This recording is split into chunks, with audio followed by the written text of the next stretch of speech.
A woman standing in a blizzard with 40 cents in her pocket, and a suitcase that wouldn't close properly. A man who gave away the only home he'd ever known to a complete stranger, then slept in a freezing bunkhouse rather than take it back. One hidden letter tucked beneath an old piano bench that would bring an entire town to its knees. This is not a story about luck. This is a story about what one act of impossible kindness can do to two people who were both, in their own quiet ways, already drowning. If you've ever been left behind by circumstances you didn't choose, stay with me. Drop your city in the comments below so I can see how far this story travels. Hit like, and let's begin. The stagecoach lurched to a stop on the main street of Caldwell Crossing, Wyoming, at 2:30 in the afternoon on the 3rd of November, 1887, and Eleanor Winslow stepped down onto the frozen dirt with the particular careful dignity of someone who had not yet admitted to herself how badly things had gone wrong. She was 30 years old. She had a leather suitcase with a broken latch she'd been holding shut with her left hand for the last 4 hours. She had a coat that was adequate for Philadelphia in October, but was already losing an argument with Wyoming in November. She had 40 cents, a return train ticket she couldn't afford to use for another 6 weeks, and a letter, folded and refolded so many times the creases had gone soft, from a Mr. Harold Dunmore of Caldwell Crossing, offering her the position of governess and schoolteacher to his 3 children at a salary of $12 a month plus room and board. That letter was the reason she'd come 2,000 miles. She stood on the street and looked around while the other passengers collected themselves and moved purposefully toward buildings they knew and people who were waiting for them. The town wasn't much: a general store, a livery, a post office the size of a large closet, a saloon that was already lit from inside despite the hour, a church at the far end of the street with a crooked bell tower, mountains behind everything, white and enormous, pressing down on the horizon like they were trying to flatten the town. Eleanor had seen frontier towns before. She hadn't expected elegance.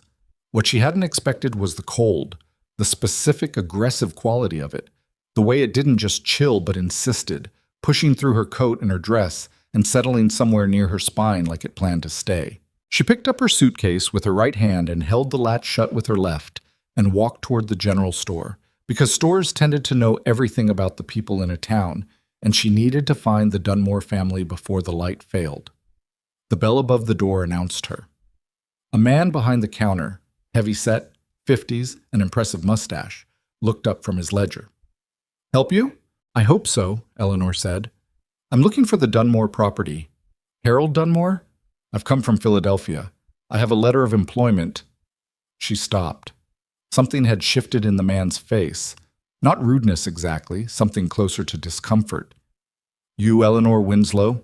he said. "I am." He set down his pen. He said it the way people say something when they're deciding how much of a harder thing to say. "When'd you leave Philadelphia?"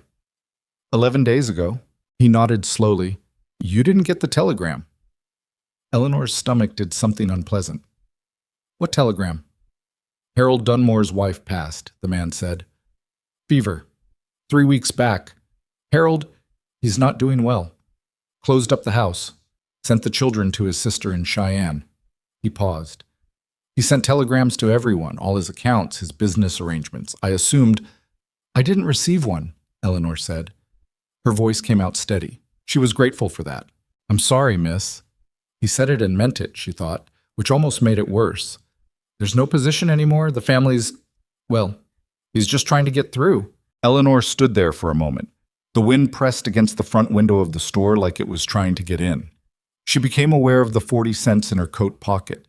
She became aware of how much a stage ticket to the nearest railway depot cost, which was substantially more than 40 cents. She became aware that she had nowhere to sleep tonight and that the temperature outside was continuing to make its intentions very clear. "Is there a boarding house in town?" she asked. "Mrs. Halloway runs rooms," the man said. $1.50 a week." "Thank you," Eleanor said. She turned and walked back out into the cold before he could see her face do whatever it was about to do. She found Mrs. Halloway's boarding house on the east side of the main street. It was a 2-story building that had probably been cheerful once. Eleanor knocked and waited and knocked again. The woman who answered was small and sharp-featured and looked at Eleanor's suitcase before she looked at Eleanor. "Rooms are $1.50 a week," she said. paid in advance. I understand, Eleanor said. I wonder if I might make an arrangement. I've just arrived and there's been a complication with my employment. I'll need perhaps a few days before— Cash in advance, Mrs. Halloway said. No arrangements. Mrs. Halloway, I'm a school teacher. I have references from 3 schools in— I don't rent on references, the woman said. Cash in advance. That's the rule and it don't change. She looked at Eleanor with something that wasn't unkind, but wasn't particularly concerned either. I'm sorry about your situation, but I've got my own to think about. The door closed with a click that was perfectly ordinary and somehow final. Eleanor stood on the porch for a moment. Then she walked back down the steps. She tried the saloon not because she had any illusions, but because she was cold enough to try anything, and saloons sometimes had back rooms they'd rent to a woman in difficult circumstances, especially if she mentioned she was a teacher and not— As the bartender, a young man who couldn't have been 25, seemed to briefly wonder— Something else. Can't help you, he said, not unkindly. We don't have rooms. And even if we did, it wouldn't be— a lady like yourself probably wouldn't— I understand, Eleanor said. Thank you for your time. She went back outside. The sun had begun dropping toward the mountains. The temperature had dropped with it. Eleanor stood on the wooden sidewalk in front of the saloon and looked up and down the main street of Caldwell Crossing, Wyoming, and did an honest accounting of her situation. 40 cents. A suitcase with a broken latch. A coat that had already failed in its primary purpose. Nowhere to sleep. No prospects she could see. The nearest railway connection was 60 miles south, and she had no way to get there and no money for a ticket if she did. She knew exactly one person in this town by name, and that person was deep in grief and in no condition to be useful to anyone. The wind picked up, and Eleanor realized, with a clarity that had no self-pity in it, just plain fact, that she was in actual trouble. Not difficult circumstances trouble, not inconvenient trouble. The kind of trouble where you could actually, genuinely freeze to death if nothing changed in the next several hours. She had not come 2,000 miles to freeze to death in front of a saloon. She walked back toward the general store. By 4 o'clock, Eleanor had spoken to 7 people. The man at the general store, whose name turned out to be Amos Prentice, had been sympathetic but firm. He had no room above the store, which was true, and no arrangements to offer, which was also true, though she suspected the second truth was protecting the first. He did give her a cup of coffee from the pot he kept on the stove, and she held it with both hands and drank it standing up because she didn't want to presume to sit. A woman named Mrs. Garrett, coming out of the post office, had listened to Eleanor's situation with bright, interested eyes, then explained that she had a full house with her husband's mother visiting from Denver. She'd said it with the slight breathlessness of someone delivering genuinely regrettable news, then moved on quickly, as if proximity to Eleanor's problem might be contagious. A man outside the livery had listened without expression for about 30 seconds, and then said, "Not my problem," and gone back inside. 2 women at the dry goods counter of Prentice's store had conferred with each other in low voices, and then told Eleanor she might try the church, as Reverend Whitmore sometimes helped travelers in need. Reverend Whitmore, it turned out, had a spare room above the church hall which he used for visiting preachers, and which was not, he explained with genuine regret, appropriate for a single woman unaccompanied by family. He offered to pray for her situation. Eleanor thanked him and left. By the time the 7th person, a middle-aged rancher's wife, whose name Eleanor didn't catch, said she was sorry but she really couldn't help. It was past 4 o'clock, the light was going amber and steep, and Eleanor's hands inside her gloves had gone past cold into a kind of dull, distant ache. She sat down on the edge of the wooden sidewalk in front of Prentice's store, her suitcase between her feet, and allowed herself exactly 30 seconds to feel sorry for herself. She counted them. At 30, she stood back up, because sitting was colder than standing, and self-pity didn't generate heat. That was when she heard the wagon.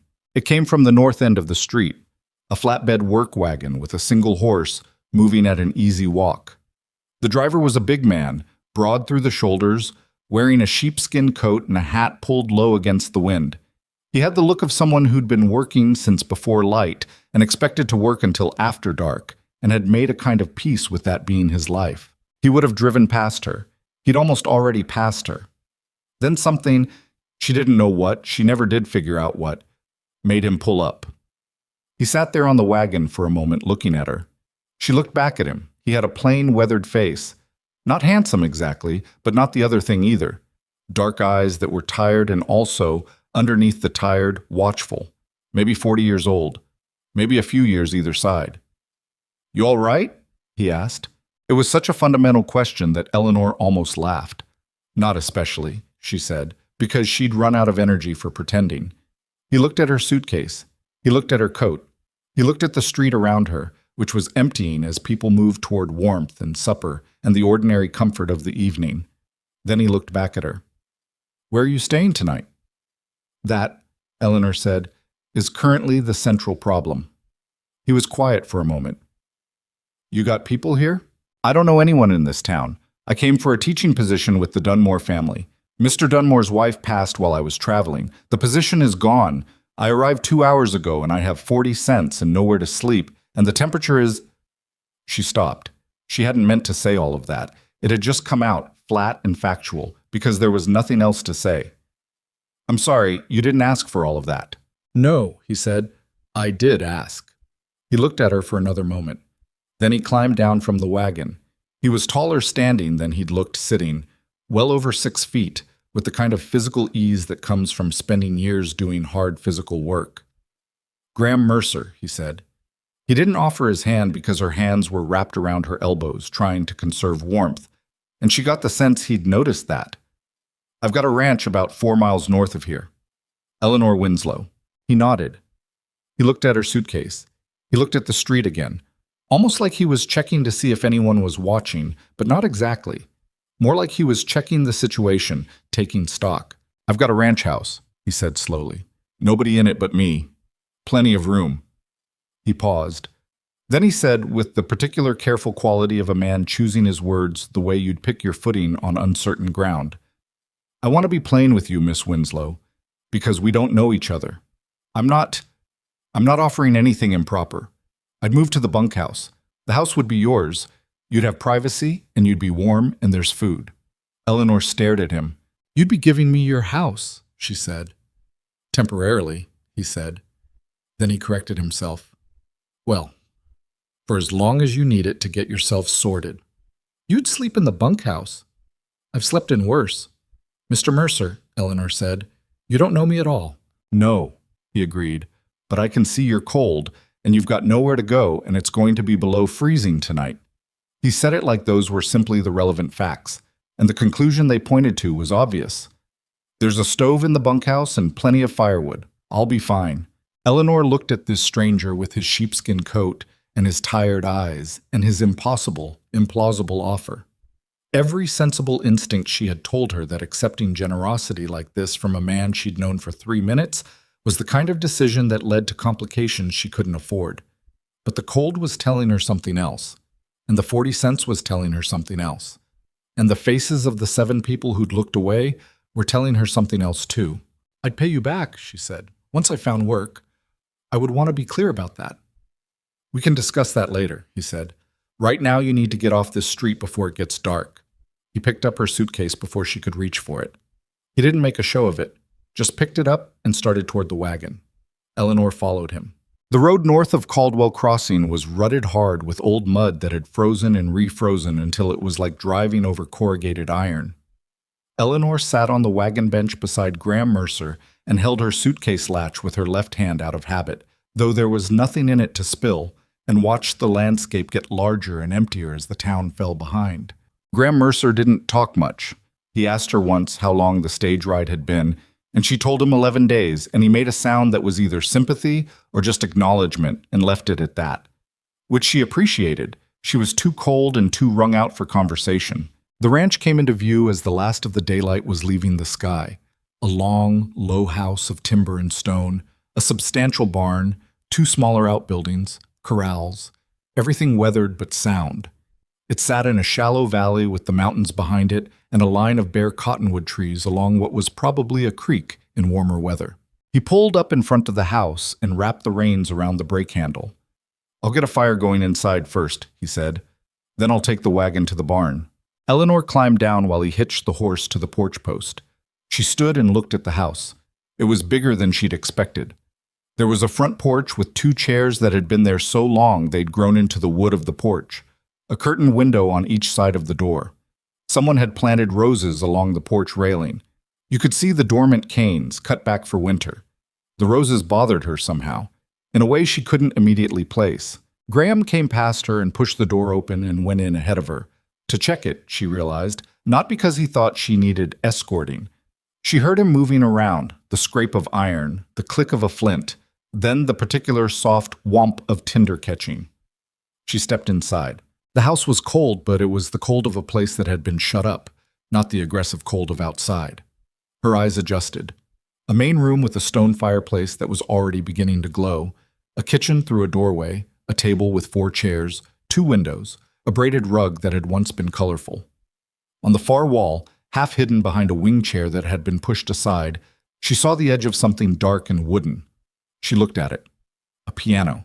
An upright piano, old, with the kind of warm dark walnut that meant someone had taken care of it once. The keyboard cover was closed. The bench in front of it was tucked neatly in, the way you'd leave something you expected to come back to. "There's a bedroom down the hall," Graham said from the kitchen. "Sheets are clean. I was in there last week." A pause. "My mother's room, Another pause. "She passed 2 years ago. It's been sitting empty." Eleanor looked away from the piano. "I'm sorry about your mother," she said. "Thank you." He came back into the main room. The fire was going properly now, beginning to push warmth into the space. He looked at her with the same careful, assessing quality he'd had at the side of the road. "There's venison stew in the cold pantry. Takes about an hour on the stove. You're welcome to it." "Mr. Mercer," Eleanor said, "I feel I need to say again." "You don't?" he said. "You can say it again if you need to, but you don't have to." He pulled his hat off and held it in both hands. Without the hat, his face was different, younger somehow, or just more visible. There was a weariness in it that hadn't been put there by one bad day, but by a long accumulation of them. "I've lived alone out here for 2 years. The house is too big for one person, and it's been quiet. Having someone in it won't hurt anything." Eleanor nodded. She didn't trust herself to say anything else. He nodded back. He picked his hat up and put it back on. "I'll be in the bunkhouse. If there's anything you need, the well is around the east side of the house, wood piles out back, there's lamp oil in the kitchen pantry." He moved toward the door. "Sleep well, Miss Winslow?" "Graham," she said. She didn't know why. Maybe because Mr. Mercer felt absurd between 2 people in this situation. "Thank you." He paused at the door. "Don't mention it," he said. Not in a dismissive way. In the way of a person who means it, who would genuinely prefer she not. He left. Eleanor stood in the middle of Graham Mercer's mother's house, in front of a fire that was getting warmer by the minute, and listened to the sound of the wagon moving toward the barn.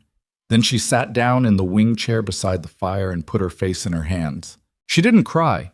She wanted to, but she was too tired for it, and also there was a stew to heat, and she hadn't eaten since breakfast, and being grateful for things you'd survived was easier when your blood sugar wasn't in the basement. After a few minutes, she straightened up, took off her coat, and went to find the kitchen. She slept deeply and woke disoriented, not knowing for a moment where she was, or what the beams above her meant, or whose window was letting in that particular pale winter light. Then it came back, in order. Wyoming. Caldwell Crossing. The man on the wagon. The piano. She lay still for a moment and listened. The house was quiet. Outside, she could hear wind and somewhere a rooster that seemed irritated about the morning in general. She got up and put on her dress from the day before. She'd need to see about washing things, but that was a problem for later. And went out to the kitchen. Someone had left firewood beside the stove, an armful, neatly stacked. She didn't know when he'd done it. She hadn't heard him come in, which meant he'd done it early, before she was awake, and done it quietly. She made the fire in the stove and found coffee in the pantry, and made that too. She looked out the kitchen window while she waited. The ranch in daylight was different from the ranch in last night's fading light. Bigger, more articulated, more real. She could see the barn and the corrals and a smaller building that must be the bunkhouse, its chimney already putting up a thin line of smoke. She could see the frost on the fence rails, precise as lace. She could see the mountains, enormous and white and close-looking the way mountain air makes things look close that are actually very far away. A figure crossed the yard. Graham, moving from the barn toward the bunkhouse, carrying something she couldn't make out. He moved with the unhurried, purposeful stride of someone who had already been working for 2 hours. He didn't look toward the house. She went back to the coffee. She had her coffee at the kitchen table and thought about her situation with the same deliberate practicality she'd been applying since the door of Mrs. Halloway's boarding house had closed in her face. The facts were, she had 40 cents, a teaching certificate from the Philadelphia Normal School, 5 years of experience, letters of reference she hadn't been asked to use, and the temporary loan of a house that was not hers from a man who was sleeping in a bunkhouse on her behalf. She could not stay here indefinitely. She would not stay here indefinitely.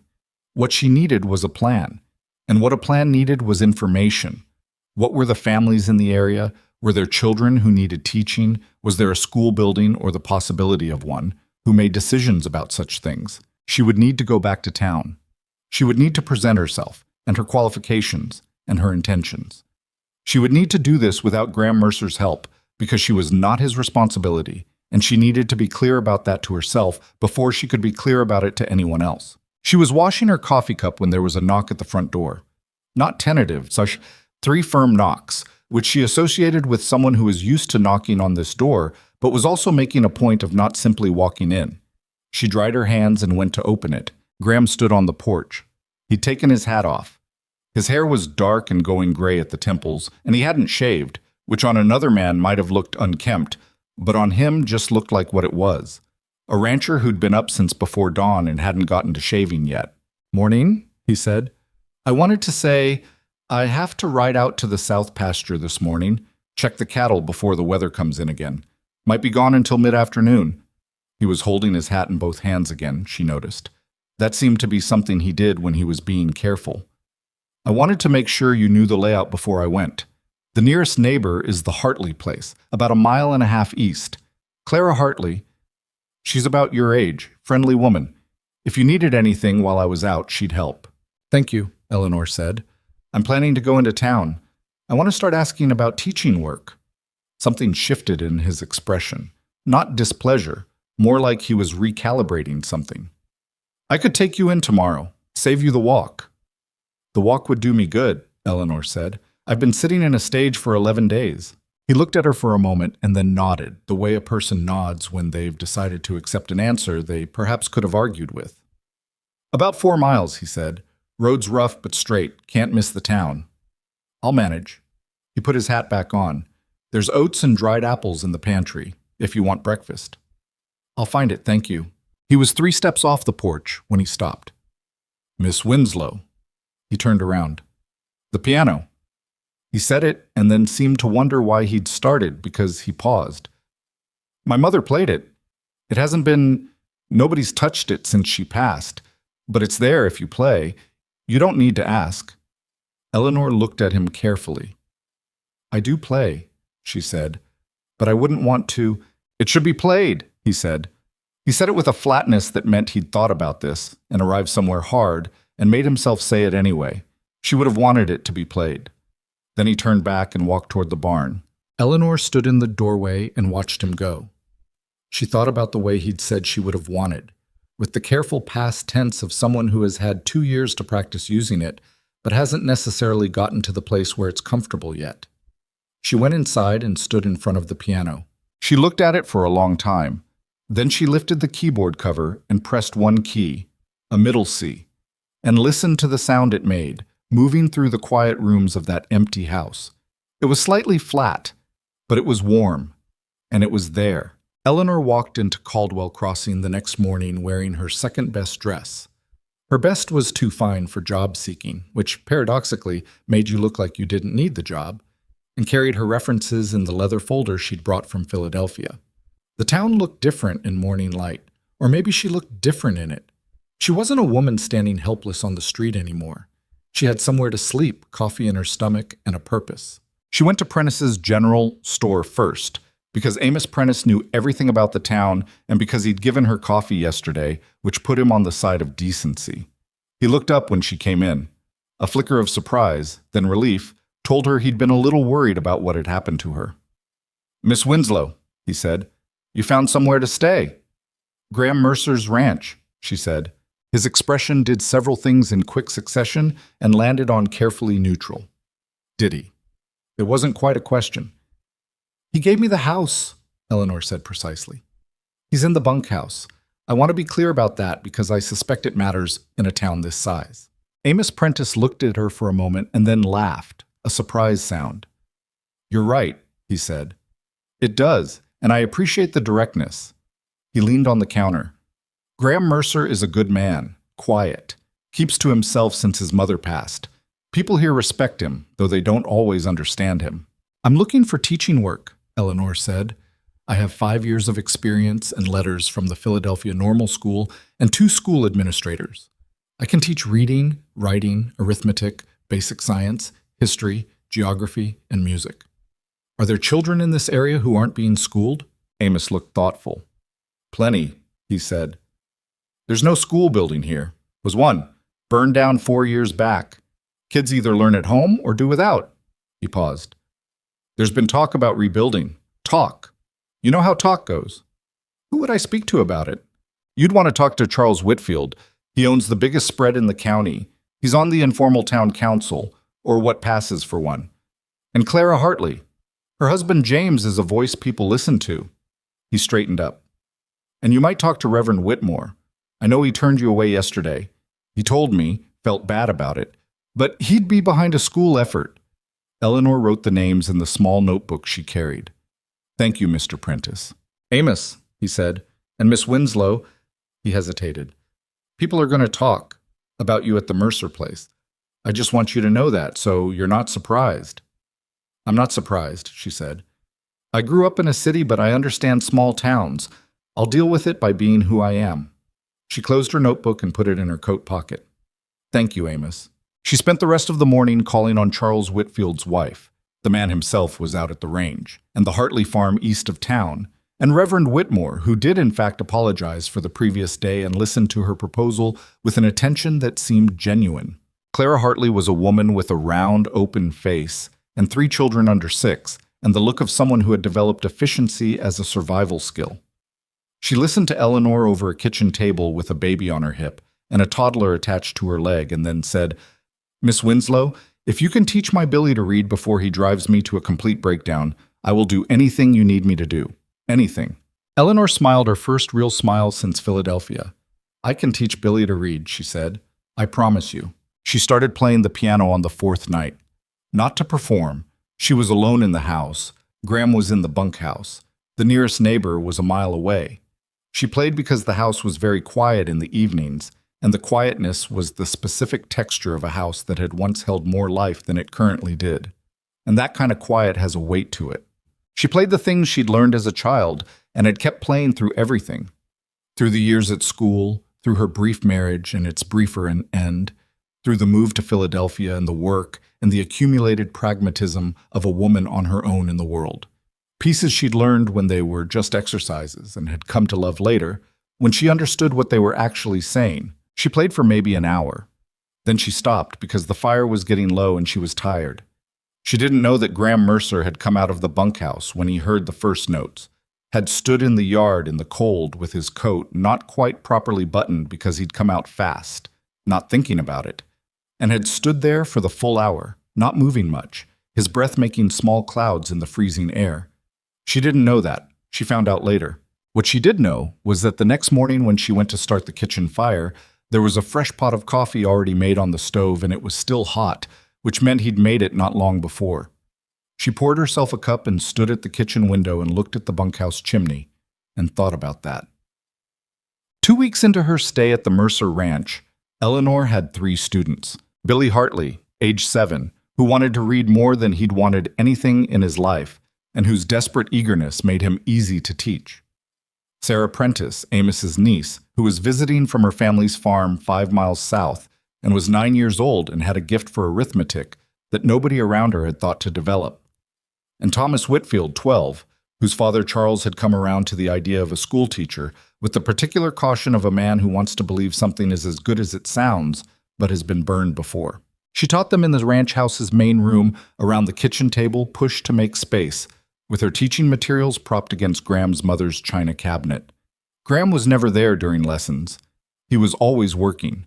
But before each lesson day, without her asking, the main room was straightened and the fire was built up, and there was usually water heating on the stove. She'd stopped pretending not to notice this. "You don't have to do that," she told him one morning when she caught him stacking the extra chairs out of the way. He looked at her. "I know," he said, and went back to stacking the chairs. She stood there trying to think of a response to that and couldn't find one that didn't sound either ungrateful or absurd. After the lessons, when the children had gone home and the house was quiet again, she would sometimes play the piano. She was working on one of the Chopin nocturnes that she'd been in the middle of learning when everything in Philadelphia had fallen apart, and getting back to it felt like picking up a conversation she'd had to leave mid-sentence. She learned gradually, through small evidences, that Graham always stayed closer to the house on the evenings she played. She learned it from the fact that she could see the bunkhouse window from the piano bench, and on those evenings the lamp stayed lit later. She learned it from the night she looked out and saw him sitting on the bunkhouse steps in weather that was not sitting outside weather, just sitting, his face turned toward the house. She thought about going out to ask him to come in. She thought about it a good deal. But she didn't, not yet, because there was a particular balance to what was happening between them, and she wasn't sure what disturbing it would do, and she had learned to be careful with things that mattered. By the end of the third week, Caldwell Crossing had formed its opinions. Eleanor heard them in the way you hear things in small towns. Not said to your face, but visible in the pause before a greeting, the slightly too-studied quality of a woman's smile. The way a conversation in Prentice's store would quiet just slightly when she came in. A widow woman living alone on Graham Mercer's ranch. That was the polite version. The less polite version had been reported to her by Clara Hartley with the frank honesty of a woman who considered good intelligence more useful than comfortable silence. "Mrs. Garrett says you've put yourself in a compromising position," Clara told her over coffee one afternoon, bouncing the baby. "Sarah Colfax says you're not a real teacher. You just said that to get your foot in the door. And old Pete Halverson at the saloon apparently said something I won't repeat because you're a lady, and it was stupid anyway." "What do the people who matter say?" Eleanor asked. Clara grinned. "Charles Whitfield says Thomas has done more reading in 3 weeks than in the previous 3 years, and he's impressed in spite of himself. James says you're either exactly who you say you are, or the most sophisticated confidence scheme he's ever seen, and either way the children are learning to read, so he's choosing to be practical. Reverend Whitmore says you're a woman of good character, and he's sorry he didn't help you the first day." She bounced the baby. "And Graham Mercer hasn't said anything about you to anyone, which around here says more than talking does." Eleanor thought about that. "Does it bother you?" Clara asked. "The talking?" "It would bother me if it were true," Eleanor said. "Since it isn't, mostly it bothers me on Graham's behalf. He's the one who did something decent, and he's the one whose reputation gets to take the damage." Clara looked at her with the attentive expression of a woman who has learned to listen for what isn't being said. "Have you told him that?" "Not in so many words." She gave the baby a cracker. "He came by last week, you know, Graham, while you were in town. He sat with James for about 20 minutes, and they talked about, well, James said they talked about cattle, but James says that about every conversation because he's constitutionally unable to admit to emotional depth." She smiled. "I think Graham was checking whether we were treating you all right." Eleanor set down her coffee cup. "He came by specifically for that," she said. "I think so, yes." Eleanor was quiet for a moment. Outside, Clara's Billy could be heard practicing his letters. She'd given him a small slate to take home, with the intense, slightly tortured concentration of a child who wants badly to get something right. "He's a complicated man," Clara said, gently, like she was handing Eleanor something careful. "Yes," Eleanor said. "I think he is." It was on a Tuesday evening, 5 weeks into her stay, that Eleanor finally understood something she'd been circling. She was playing the piano, the Chopin nocturne, which she'd gotten the measure of by now. The piece coming together the way a picture comes together when you stop looking at the edges and see the whole thing at once. The fire was going well. The lamp was warm. Outside, snow was falling again, the second big snow of the season, piling up soft and silent against the windows. She heard the porch step creak. She kept playing. She'd heard him out there before. He wasn't always as quiet as he thought he was, but this time, instead of the sound of him settling against the porch railing, she heard him sit down in one of the two chairs. Just sit down, in the cold, in the snow, and listen. She played the piece through to its end. Then she sat still with her hands in her lap for a moment. Then she stood up and went to the front door and opened it. He was in the left chair, coat buttoned properly tonight, snow collecting on his hat brim and shoulders, his hands wrapped around a coffee cup that had probably been warm when he came out.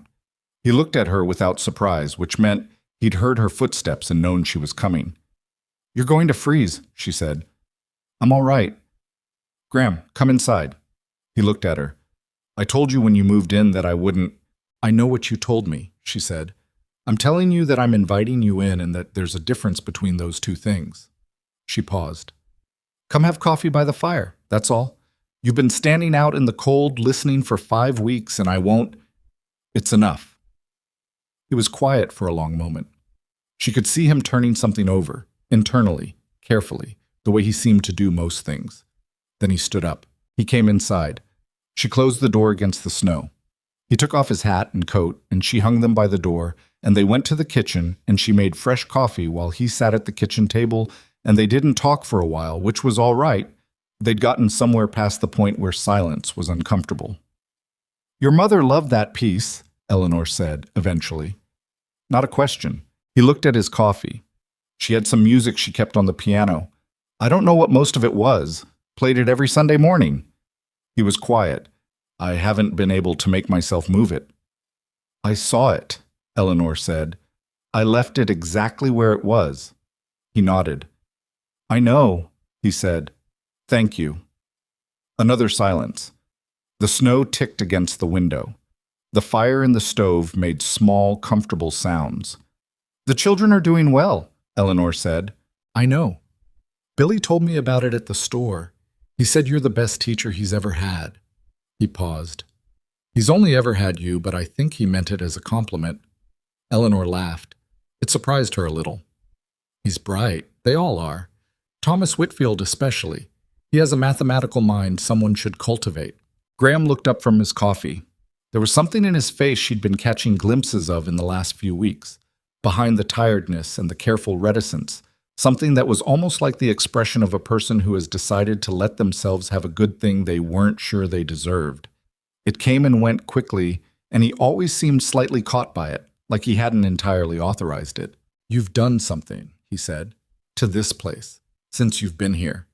He frowned slightly, like he hadn't meant to say it and was deciding whether to take it back. He left it. "It feels different." Eleanor looked at him. "In what way?" "Awake," he said. He said it with the particular self-consciousness of a person who has just used a word that seems too big and isn't sure they can back it up. "It sounds— I don't mean it to sound— I know what you mean," Eleanor said. Because she did. She'd felt it too. The house responding to something, to the children, to the music, to the smell of coffee in the mornings, and lessons in the afternoons and lamps lit at night, like a held breath being let go. They finished their coffee. Eleanor walked him to the door and he put on his coat and hat and went back out into the snow, and she stood in the doorway watching him cross the yard until the snow took him. Then she closed the door and stood in the warm room and thought, something has started. She didn't know yet exactly what, but she knew it had. The snow that had been falling the night Graham came inside for the first time didn't stop until Thursday morning. It left the ranch buried under 8 inches of white that turned everything simple and clean and slightly unreal, the way heavy snow does. It covers the ugly parts and makes the world look like something that hasn't been used yet. Eleanor shoveled the porch herself before Graham could do it, which she knew would bother him slightly, and which she did anyway on principle. She was not a woman who needed her porch shoveled for her, and establishing that early seemed important. He saw her from the barn and stopped in the doorway and watched for a moment. Then he went back inside without saying anything, which she chose to read as acceptance rather than disapproval. The 2 weeks following that first evening by the kitchen stove were different from the weeks before. Nothing dramatic had changed. Graham still slept in the bunkhouse. Eleanor still had the house, The arrangement was still exactly what he'd said it was on the first day, but something in the texture of it had shifted. He knocked on the door in the evenings sometimes, and she put on coffee, and they sat at the kitchen table. They didn't always talk much. She'd learned that Graham Mercer's silences weren't the uncomfortable kind. They were the silences of a man who'd spent a lot of years alone and had simply stopped filling quiet with noise. What they did talk about, when they talked, was practical and real.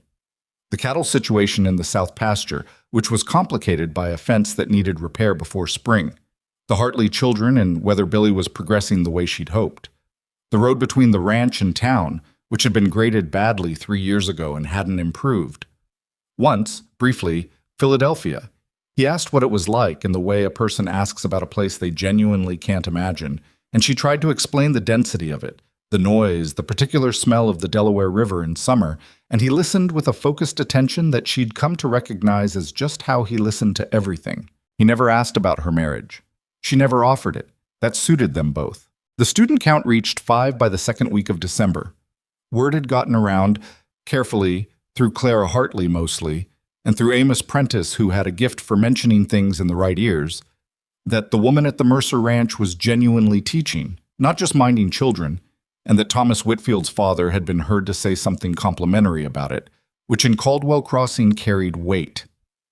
The 2 new students were Margaret Cole, age 10, whose family ran cattle 6 miles north, and her brother Daniel, 8, who arrived the first morning looking deeply suspicious of the entire enterprise and left 2 hours later having learned to add 3-digit numbers in his head, which seemed to have impressed him despite himself. They came to her 3 mornings a week.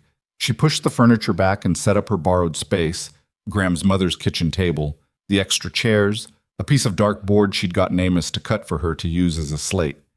And she taught. She was good at it. She'd always known that, in the modest, private way of a person who is good at something without needing anyone to confirm it. But teaching here was different from the Philadelphia classrooms she'd worked in, different from the governess positions where the parents hovered. Here she had real latitude. She could teach what the children actually needed, in the order they needed it, without a curriculum committee looking over her shoulder.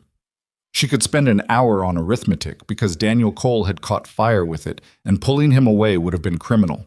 She could teach from the window when the morning light came in right, using shadows to explain angles. She could bring out the piano and show them how music was also mathematics, how rhythm was fractions made audible. The piano became central in ways she hadn't anticipated. She'd started using it for the music portion of the lessons, teaching them simple scales, letting them try the keys, showing them how to read basic notation. But it also became something else, a kind of focal point for the room. The children were drawn to it with the uncomplicated magnetism that children have for instruments. They wanted to touch it, to see what sounds it made, to understand how it worked. And their presence around it somehow released something in the house itself. The rooms felt less held in, less carefully preserved, more like somewhere people actually lived. She was aware of this in a way she couldn't entirely explain. The house had seemed, when she first arrived, like a place that had been paused, not abandoned, not neglected, but stopped. The way you'd stop a clock in a room where something had ended. 2 years of careful, quiet maintenance by a man who kept things clean and functional, but hadn't been able to quite bring himself to make them alive again. She could feel that history in the swept floors and the neatly stacked firewood and the bedroom that had sat empty with its clean sheets waiting for no one. The music was changing that. Or maybe the children were changing it. Probably both. She mentioned this to Clara one afternoon when Clara had stopped by with a jar of preserved plums and ended up staying for coffee while Eleanor's afternoon lesson wrapped up. Clara had watched the children pack their things and say their goodbyes with a particularly intense observation of a woman who misses nothing. "They love coming here," Clara said after the door closed. "I know." Eleanor picked up a stray piece of chalk from the table. "I don't entirely know why, to be honest. They learn harder things at these lessons than they probably want to." "It's not the learning," Clara said. She held her coffee cup in both hands and looked around the room. The piano, the board propped against the china cabinet, the light through the window that was good in the afternoons. "It's the house. It feels welcoming. It didn't used to." Eleanor looked at her. "You knew this house before." "Everyone did. Graham's mother, Ruth, she was a She was important here before she got sick. She'd have people in for dinners, for gatherings. She played that piano every Sunday, and you could hear it from the road. Clara was quiet for a moment. When she passed, it was like someone turned off a lamp. Graham closed everything down. We worried about him, honestly. He's not someone who asks for help. She paused. He's not someone who knows how to. He just kept going, working, getting through. Eleanor looked at the piano. He told me to play it, she said. The first morning. He came to the door and told me his mother used to play it and that it should be played. That would have been very hard for him to say. I know, Eleanor said. I understood that when he said it. Clara nodded slowly with the expression of a woman who is revising something she'd thought she already understood. There was a knock at the front door. Both women looked toward it with slight surprise. It was late afternoon, past when anyone usually came by. Eleanor got up and went to answer it. Graham was on the porch. He had his hat in his hands, which told her something, and behind him she could see the Hartley wagon in the yard, which told her that Clara hadn't come alone and Graham had likely seen it from the barn. I didn't want to interrupt, he said. Just wanted to let you know the east fence is done, the one by the creek. He paused. Clara's staying for supper? I should get back, Clara called from the kitchen, clearly having heard this. You should stay, Eleanor said, which surprised her slightly. She looked at Graham. You should both stay if you want. There's enough. She didn't know why she said it, or she did, a little. It was the thing the house seemed to want, and she was learning to trust that. Graham looked at her for a moment with that expression that came and went, the one that was almost like permission for something. All right, he said. It was the first time the three of them had eaten at the table together, and later Eleanor would identify it as the evening the house made its final decision about what it wanted to be. Clara left at 8 o'clock after washing dishes over Eleanor's protests and Graham's practical acceptance of help. He walked her out to her wagon. Eleanor could hear them talking quietly on the porch. Clara's voice doing most of it, Graham's low responses coming at long intervals. And she busied herself at the stove and didn't listen, because whatever Clara was telling him was probably not meant for her ears yet. When Graham came back in, he picked up his coat from the hook by the door and then stood there for a moment instead of putting it on. She says the children talk about the house, he said, without preamble. Eleanor turned around. What do they say? That it's the nicest place they've been. He looked down at his coat. That your piano lessons are the best part of the week. He paused. Margaret Cole apparently told her mother that she thought it must be what a real home feels like. Eleanor was quiet. Margaret Cole was 10 years old and lived 6 miles north in a house with 4 siblings and a father who drank more than he should, which Eleanor knew from Clara and had been careful not to know too visibly. That's a lot of weight for a borrowed kitchen table to carry, she said. Graham looked up. There was something in his face that was more open than usual, less carefully arranged. It's not the table, he said. Eleanor held his gaze. She was aware of the house around them, of the warmth, of the lamplight, of the snow outside the windows that had started again, quietly, while they ate. Graham, she said, are you all right? With all of this, the children, the lessons, She gestured at the room. It's your house. I want to ask. He thought about it. She appreciated that he actually thought about it rather than answering reflexively. Yes, he said. Then, better than I've been in a while, actually. He said it with the particular tone of a person who is making a small admission that feels, to them, considerably larger. It's good. Having people in it again. You could eat with us, she said, on lesson days. You don't have to stay in the barn until they leave. He started to say something and stopped. You built this up into a bigger thing in your head than it needs to be, she said, gently. You live here. You should be able to come into your own kitchen. It's your space, he said. I didn't want to... Graham?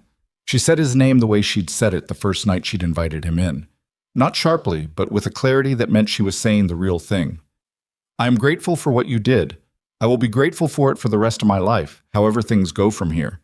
But you turning yourself into a stranger in your own home isn't... I don't want that. That's not what I want.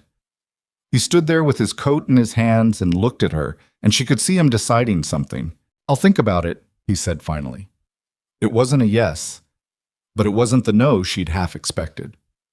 He left, pulling the door closed quietly behind him, and Eleanor turned back to the stove and stood there for a moment with both hands flat on the warm surface of it, thinking about the look on his face. That expression of a man who has forgotten that good things are sometimes just good things, not problems waiting to announce themselves. She thought about it for a long time. The snow fell past the window. Somewhere in the darkness of the yard, a light came on in the bunkhouse window. It stayed on longer than usual that night. She played the Chopin again before she went to bed. Not for long. Her hands were tired and the hour was late. But enough.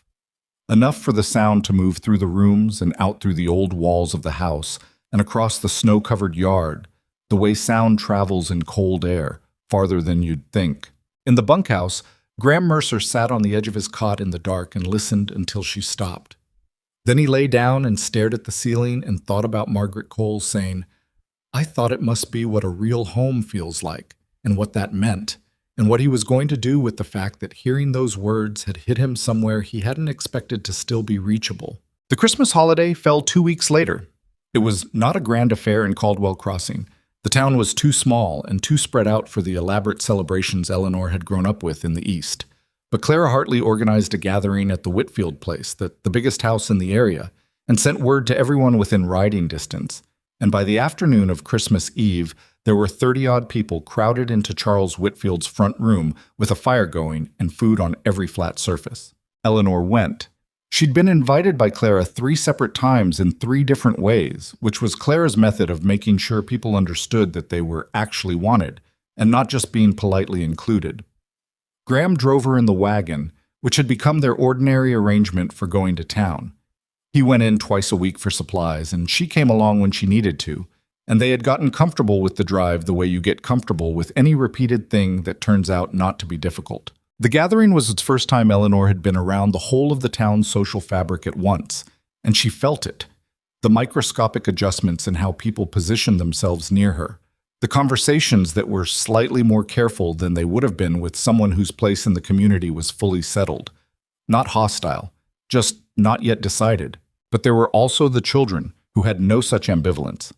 Billy Hartley found her within 3 minutes of her arriving and wanted to show her the book his parents had given him for Christmas, which he'd already read 14 pages of. Margaret Cole attached herself to Eleanor's side with the particular intensity of a child who has found an adult they trust and isn't taking any chances. Daniel, who had remained suspicious well into his 4th lesson before finally giving up on suspicion as a strategy, told her at volume that he'd been practicing his multiplication tables every morning, including Christmas Day. She moved through the room with these children orbiting her and felt for the first time since she'd arrived in Wyoming, something that resembled belonging. Graham stayed near the back of the room for most of the evening. That was his nature at gatherings. Not unfriendly, just contained. He talked to James Hartley for a while, and to Charles Whitfield, and accepted food and coffee with the careful courtesy of a man who is at a social event because the people he cares about are there, not because social events are his preferred form of existence. Eleanor watched him from across the room when she had a moment. She watched him accept a cup of something from Whitfield's wife and say something that made the woman laugh, and she thought about what Clara had told her, that he'd been like a lamp someone had turned off. He didn't look like that now. He looked like a man who was still figuring out how to be around people but hadn't given up on the project. At one point, he looked up and found her watching, and she didn't look away, which she probably should have, but didn't. And there was a moment of something between them across that crowded room before somebody's child fell off a chair and the moment dissolved into general noise. She played the piano that night when they got back, the ranch dark and snow quiet around them. A carol first, because it was Christmas, and then the nocturne, because it was hers and his mother's and the house's. He came in without knocking this time, which they had both apparently decided was all right now. He made coffee in the kitchen while she played, and when she was done, he was already sitting at the table with 2 cups waiting. They sat there talking past midnight, talking properly, more than they usually did, about his childhood on this ranch, his father who died when Graham was 19 and left him the land and a learning curve that had been nearly vertical. About her years in Philadelphia, the school where she'd taught 40 students in a room meant for 25. The particular exhaustion of caring about children in an institution that treated caring as a liability. At some point he said, "I have to ask you something. with the quality of a person who has been deciding whether to ask for a while and has finally decided. "All right," she said. "What are you going to do?" He looked at his coffee. "After. When you've saved enough or found a different position, you're not going to stay in Caldwell Crossing forever." She looked at him. The lamp between them threw shadows. Outside, nothing moved. "I don't know," she said honestly. "I didn't have a plan past find a way not to freeze to death. And then I got here, and the children needed teaching, and it turned into—" She paused. "I don't know what it turned into." "A school," he said. "It turned into a school. An informal one in someone else's house. In my house," he said, "which I'd like it to stay." He said this to his coffee cup rather than to her, which was how he said the things that mattered most. "If you'd want to keep it going. I know there's no salary in it yet, and I know you're not here permanently, and I'm not saying you have to decide anything. He stopped, started again. "I don't want you to feel like you need to leave just because you can, when what's happening here is—" Another stop. He looked up finally. "The house is alive again. My mother would have—" He caught himself, set down his cup. "I just want to say plainly that you're welcome here. That's all." Eleanor looked at him for a long time. "I know," she said. "I've known that for a while. Thank you for saying it plainly." He nodded. He picked up his cup. They finished their coffee. He said goodnight and went back out to the bunkhouse, and she sat at the kitchen table after he left and thought about the word welcome and how long it had been since she'd been able to apply it to a place without qualification. The new year came in with a cold snap that kept everyone close to their stoves for 3 days. When it broke, the morning air was so clear it hurt to breathe, and Eleanor stood on the front porch with her coffee and looked at the mountains and felt something she hadn't felt in longer than she could easily account for. She felt like she was somewhere she was supposed to be. She didn't examine it too carefully. She'd learned that some things were better approached sideways, looked at from the edge of your vision rather than straight on, because they had a way of dissolving when you pointed your whole attention at them. Whatever was growing here, in this house, between these people, she would tend it carefully and not demand that it be anything before it was ready. She went inside and put another log on the fire and called the children's names in her head: Billy, Sarah, Thomas, Margaret, Daniel, and thought about what she was going to teach them next, and felt the house settle around her the way houses do when they're warm and full and working the way they were meant to. The piano waited in its corner, patient as it had always been. She would play it again tonight. She already knew that. She would play it, and the music would go out through the walls and across the yard, and Graham would hear it in the bunkhouse. And whatever that meant for both of them, whatever it was building toward, in its slow, careful, unspoken way, would take one more small step in the direction it was going. She put her coffee cup in the kitchen and got out her lesson materials for the morning. Outside, she could hear Graham in the barn, the sounds of daily work beginning again the way they always did, steady and purposeful. Real. She thought, this is what's happening. And then she thought, it's enough for now. And she went to work. He arrived on a Wednesday, which Eleanor would always remember because Wednesday was lesson day, and she had all 5 children at the table when the sound of a horse came into the yard with the particular unhurried confidence of someone who considered themselves expected. She didn't go to the window. She was in the middle of explaining long division to Thomas Whitfield, who had the math instinct but not yet the patience for the intermediate steps, and she didn't like interrupting a lesson for anything short of fire. But Daniel Cole went to the window the way 8-year-olds go to windows when something arrives outside, immediately, without asking, and said, "There's a man, a fancy one." "Daniel, sit down," Eleanor said. "He's wearing a town coat," Daniel reported, "not a ranch coat. The division problem is still there waiting for you." Daniel sat down with some reluctance. Eleanor finished the explanation, set Thomas to work on a practice problem, and then went to look out the window herself. The man in the yard had dismounted and was standing with his horse's reins in one hand and his hat in the other, looking at the house with the particular assessing quality of someone taking inventory. He was perhaps 45, well-built, with the kind of groomed appearance that took deliberate effort in a frontier town. His coat was good wool, his boots had been polished recently, and his dark hair was cut and combed with precision. He was handsome in a sharp, arranged way that Eleanor immediately distrusted without being entirely sure why. Graham was coming from the barn. She could tell from the set of his shoulders as he crossed the yard that he'd seen the man and had not broken into a welcoming stride. He walked steadily, the way he walked toward anything uncertain, not fast, not slow, just measured. She watched them meet in the yard. The handsome man smiled and opened his arms in the gesture of someone expecting an embrace. Graham stopped a few feet short of embrace range and shook the offered hand instead. Even from the window, she could read the restraint in it. She went back to the lesson. When the children left an hour later, Graham knocked on the door and came in before she could answer. He'd been doing that the last few weeks, the knocking becoming more formality than request. He came in and stood in the middle of the room with his hat in his hands in a way that was different from his usual manner of standing. Tighter, somehow. "My cousin is here," he said. "Clayton Mercer. He's going to stay for a few days." He paused. "I wanted to tell you before he came to the door." Eleanor studied him. "All right," she said carefully. "Is that a problem?" Graham looked at his hat. "Clayton and we're not close. We were, when we were boys. His father and mine were brothers. But after my father died, there were some disagreements about the property." He said disagreements in the tone of someone using the diplomatic word for something that was actually sharper. "He went to Denver, does business there. I don't see him more than once a year, and it's usually better for both of us." "Why is he here now?" Graham looked up. "He says he was passing through, on his way to Cheyenne." The pause after that was long enough to hold a different answer than the one he'd given. "He likes to check on the ranch." Eleanor waited. "He always thought it should have gone to him," Graham said, "or half to him. There was no real legal ground for it. My father's will was clear. But Clayton—" He stopped.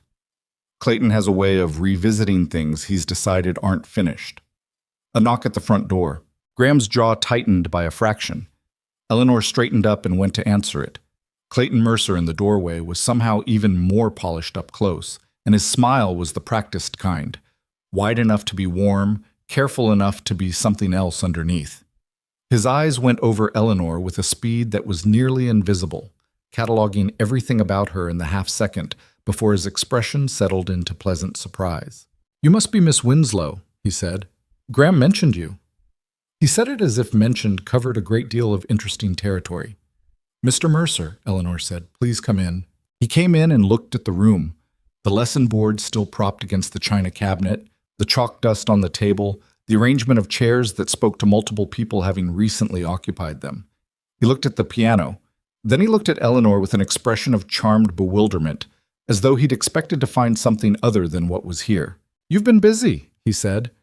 He said it to the room more than to her, the way a person makes a comment to the air when they're deciding whether to make it to a person. "Miss Winslow runs lessons for the children in the area," Graham said from behind Eleanor. 3 mornings a week." "Does she?" Clayton turned the smile on Graham. "In your mother's house?" "In the house," Graham said, simply, like the correction barely needed making, but he made it anyway. Clayton spread his hands in a gesture of easy concession. "Of course. I didn't mean anything by it." He looked back at Eleanor with an interest that was too studied to be quite genuine. "A schoolteacher from back east. How did you come to be here, Miss Winslow? Caldwell Crossing isn't exactly on the main road for Philadelphia ladies." Eleanor told him the short version. The position, the Dunmore family, arriving to find it gone. Clayton listened with his head slightly tilted, the posture of a man performing attentiveness. When she finished, he made a sympathetic sound and said, "And Graham took you in." That's Graham, isn't it?" He clapped Graham once on the shoulder. "Always the rescuer." There was something in the way he said it, not quite mockery, something more precise than that. The tone of a man filing away information while appearing to offer a compliment. "I'll put the coffee on," Eleanor said. She went to the kitchen. Behind her, she heard Clayton's voice drop into the register of men talking without women present, which she had learned to interpret as men talking about things they'd say differently if women were present. She put the coffee on and listened. She couldn't hear those words, but she heard the rhythm of it, Clayton's voice mostly, easy and continuous, Graham's responses short and spaced out. A man who talks a great deal and a man who talks as little as possible. She'd known within 5 minutes of meeting Clayton Mercer that these were not men who had simply grown apart. They were men who had looked at the same inheritance and chosen different things to do with it, and only one of them had moved on. She brought the coffee out and they sat at the table, Clayton asking most of the questions about the ranch's conditions and the cattle in the east fence Graham had repaired, practical questions, ranching questions, the kind that established familiarity with a property. Eleanor sat and drank her coffee and watched Clayton Mercer the way she used to watch difficult parents at school conferences, looking for the gap between what they were saying and what they'd actually come to accomplish. She didn't find it that afternoon. He was too good at the surface for that, but she felt the shape of it, and she could see in the particular set of Graham's shoulders across the table that he felt it too. Clayton went to sleep in the second spare room. Graham stayed for supper, which he'd been doing more regularly since December. And after Clayton turned in, they sat at the kitchen table with the last of the coffee and said very little. But the silence between them had a specific quality, the quality of two people who have understood the same thing and are each waiting to see if the other one will say it first. Finally, Eleanor said, "What does he actually want?" Graham was quiet for a moment. "He's been talking to some men in Denver about the land values up here. Grazing rights. There's a railway spur they're planning. It's going to come through about 12 miles north of here, which changes the value of everything in this county." He looked at his cup. "The ranch is worth more than it was 2 years ago, considerably more. And he knows that. He's always known everything about this property, even from Denver."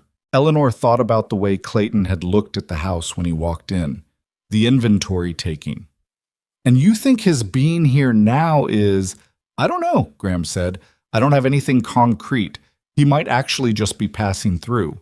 He said it without conviction. "He's done it before." "Has he stayed before? Since your mother passed?" Graham looked at her. "No," he said. "First time." They sat with that for a moment. "He looked at the piano," Eleanor said. "I noticed. He looked at it the way someone looks at something they're calculating the value of, not the way someone looks at a piano." Graham turned his coffee cup slowly in his hands. "My mother paid a great deal for that piano. She had it brought up from Denver when I was about 12. She cared about it more than almost anything else in the house." He was quiet. Clayton knew that. Eleanor didn't say anything else. She went to bed that night with the particular unease of a person who has correctly identified a threat and doesn't yet have any means to address it. Clayton Mercer spent 3 days at the ranch, and during those 3 days, Eleanor watched him the way you watch weather when you know something is coming but can't see it yet on the horizon. He was charming at breakfast.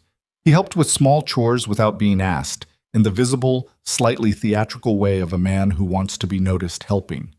He talked to Eleanor with an attention that would have been flattering from someone whose attention she wanted, asking about her teaching methods, her background in Philadelphia, her family.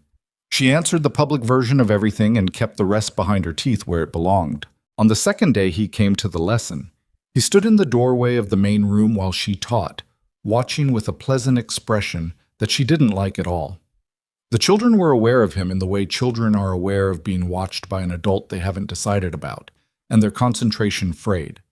She didn't ask him to leave because asking him to leave would have been an engagement she didn't want to start. She waited him out. After about 20 minutes, he went away. That evening, while Graham was in the barn and Eleanor was making supper, Clayton came into the kitchen. He sat down at the table without being invited and poured himself coffee from the pot on the stove with the ease of a man who was used to treating this kitchen as his own, which it had never been. "Miss Winslow," he said, "can I be direct with you?" "Please," she said. She kept her back to him and kept stirring the stew. "I'm going to be honest because I think you're a smart woman, and I respect that." He said, "I think you're a smart woman the way men say it when they mean, I'm going to try something and I'd prefer you not see through it. I'm not sure this situation I'm not sure it's good for you." She turned around. "What situation?" "Being here." He spread his hands. "Graham's a good man, honest as the day is long. But people talk, Miss Winslow. And you being here, in his house, with no formal arrangement, no contract, There's no impropriety here," Eleanor said. "Graham has been in the bunkhouse since the first night." "I know that," Clayton said. "And you know that. But the town has been largely respectful," she said. "The children's parents trust me. Amos Prentice has been a consistent advocate. The Hartleys, people talk to your face one way and behind your back another, Clayton said, with the practiced sadness of a man delivering an unpleasant truth. I'm only telling you this because I'd hate to see your reputation suffer. A woman on her own, already in a difficult position. Mr. Mercer, Eleanor said. She kept her voice even. I appreciate the concern, but I'm quite capable of managing my own position. He looked at her. The pleasant expression shifted slightly, adjusting. Of course you are, he said, and smiled. Of course. He got up and took his coffee and left the kitchen, and Eleanor stood there gripping the spoon over the stew and breathing carefully until her hands unclenched. She told Graham that evening. All of it, word for word, as precisely as she could remember it. She'd learned that Graham processed difficult information better when it came completely. He didn't do well with things being softened because he'd fill in the soft places with his own interpretation, and his interpretation tended toward responsibility. He listened without interrupting. When she finished, he sat still for a moment and then said, He said it was bad for your reputation. He framed it as concern for me, Eleanor said. But yes. He's going to say the same thing around town, Graham said. It wasn't a question. Probably already has, Eleanor said. Graham set down his coffee cup and pushed it away slightly, which she'd come to recognize as a sign of something shifting in him. Not anger exactly, but the kind of decision-making that happened when he'd been patient long enough. He left tomorrow morning, he said. I'll talk to him tonight. I don't want to cause a rift between you and your family, Eleanor said. He caused the rift when he decided the ranch should have been his, Graham said, with a flatness that was its own kind of heat.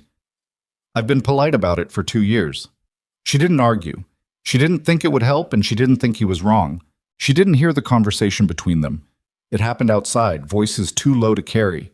But she heard the quality of it through the bunkhouse wall when she was sitting at the piano. Clayton's voice rising once, then dropping, then silence for a long stretch, then the sound of footsteps going toward the barn. In the morning, Clayton was gone before breakfast. He'd left in the night, which told her the conversation had not ended on either politeness or resolution. The trouble started 2 weeks later, and when it came from a direction Eleanor should have expected, but hadn't quite.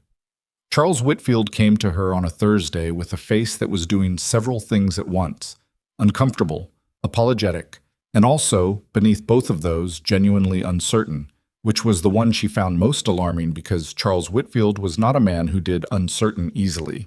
I need to ask you something, he said on the porch, and I want you to know before I ask it that I'm not making accusations. I just need to understand. Ask, Eleanor said. Clayton Mercer came through Caldwell Crossing on his way to Cheyenne, Whitfield said. He stopped in at Prentice's. He spent some time talking to people. He paused. He said some things. About you. About your reasons for being here. Eleanor's stomach went cold. What things? Whitfield looked pained.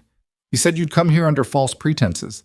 That the Dunmore position, that you'd known it was gone before you arrived, and that you'd planned to find a vulnerable situation to insert yourself into. He stopped. He said Graham doesn't know his own property well enough to recognize when someone's taking advantage of his generosity. Eleanor stood very still on the porch. The cold morning air was coming off the mountains with the particular precision of February, finding every gap in her coat. She let it. He said that to Amos Prentice, she said, and to Mrs. Garrett, and to 2 men at the saloon. Whitfield met her eyes. By morning, it'll be everywhere. You know how this town works. She did know. That was the thing about small towns. They weren't cruel exactly, but they were fast, and once an idea got into the circulatory system of daily conversation, it moved the way infection moved, silently and without asking permission. What do people think? She said. Plainly, Whitfield looked genuinely uncomfortable now. Some of them. The ones who've seen the lessons, who know their children, who know you. They're not convinced, but some of them, he rubbed the back of his neck. Some of them have been looking for a reason, because the arrangement has always been unusual, and unusual makes people nervous. And Thomas? Eleanor asked. She couldn't help it. Are you pulling Thomas? Whitfield was quiet for a moment. Thomas has learned more in these 2 months than in the previous 3 years combined, he said. He asked me last week what a logarithm was. I couldn't answer him. He looked at her. I'm not pulling, Thomas. But Miss Winslow, I think you need to understand what you're dealing with. After Whitfield left, Eleanor sat on the porch steps for a long time, even though it was far too cold to sit on porch steps. She sat there and thought about all of it. The 40 cents, the 11 days on the stage, the 7 faces that had looked away, and now this. The particular cruelty of Clayton Mercer's accusation was its precision. He hadn't attacked her character broadly. He'd attacked her specifically where she was most vulnerable, which was the question of why she was here at all. She heard Graham come out of the barn. She didn't move. He came across the yard and stopped when he saw her on the steps, reading her posture the way he'd learned to read her, quickly, without making a thing of it. "What happened?" he said. She told him. She watched his face while she talked. He didn't interrupt her this time either, but the quality of his listening was different from the night she told him about Clayton's kitchen visit. That night he'd been processing, careful. Now he was going still in the way of something that is deciding how much force to apply. When she finished, he stood there for a moment and then said, "I'm going to town." Graham. He went to Prentice's and spread that story deliberately, Graham said. He knew exactly who to talk to. He knew exactly what he was doing. "I know that," Eleanor said, "but going to town today in this mood isn't—" "I'm not going to hit anyone," he said, with a trace of something that might have been dry humor in other circumstances. "I'm going to talk." He looked at her. "He's doing this because if you leave, if your reputation is bad enough that you have to leave, then the house goes back to being what it was, empty. And he can make an argument about what should be done with an empty house and land that's worth more than it was last year." Eleanor looked at him. She hadn't quite put it together that cleanly, but hearing it assembled like that, she knew immediately it was right. "He's not after the piano," she said. "No," Graham said. "He's not after the piano." She stood up. "I'll come with you." He looked at her. "You don't have to." "I know I don't have to," she said. "But you standing up for me in town without me present looks like something else. It looks like a man defending a woman who can't defend herself. I'd rather be there to say my own piece." He thought about it for a moment, then he went to get the wagon. The drive into town was quiet, not the comfortable quiet they'd gotten used to over the winter. Something more taut than that. Eleanor sat with her hands in her lap and watched the road. Graham drove with the loose-handed ease he always had with the reins, but she could see the set of his jaw. Caldwell Crossing in February was a town with its coat pulled close. People moved fast between buildings, heads down, the cold cutting every errand short. But there were enough people in Prentice's store when they arrived that Eleanor registered the cluster of them before she'd fully pushed the door open, and they registered her at the same moment, and the store went slightly quiet in the way of a room that had been discussing someone who just walked in. She recognized the faces. Amos Prentice behind the counter with a carefully neutral expression. Mrs. Garrett near the dry goods, whose expression was not neutral at all. 2 men she knew by sight, but not name. Reverend Whitmore, who was holding a package and looking like a man who was praying for something to interrupt an awkward situation. Eleanor walked to the counter and looked at Amos Prentice and said, clearly enough for the room, "I understand Clayton Mercer was here yesterday." "He was," Amos said. "I understand what he said." She kept her voice even. Not cold. She didn't want cold. She wanted clear. "I'd like to say something about it, if the room is willing." Nobody left. She counted that as willing. "I came to Caldwell Crossing on November 3rd with a letter of employment and 40 cents, she said. "I had no knowledge of Mrs. Dunmore's passing. I had no plan except to teach those children and earn my way. What happened after I arrived, Graham offering me shelter, was his decision, made because it was freezing and I had nowhere to go. And it was the most generous thing anyone has ever done for me.